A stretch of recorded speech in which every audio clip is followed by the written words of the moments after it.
बिस्मिल्लाहिर्रहमानिर्रहीम। आप देख रहे हैं मीडिया पॉइंट 07।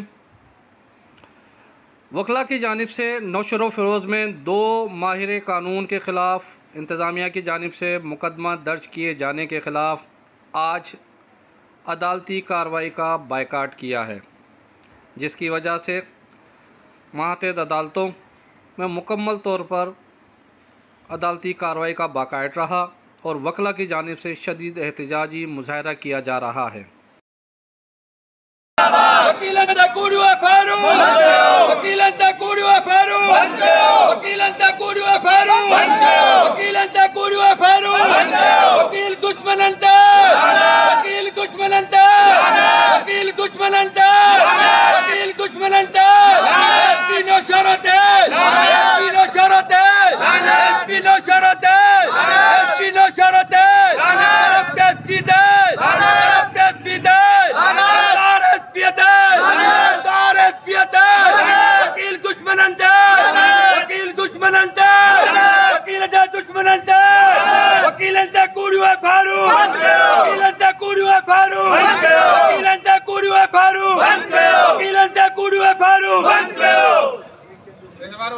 वो कुछ बटो आने पानो तक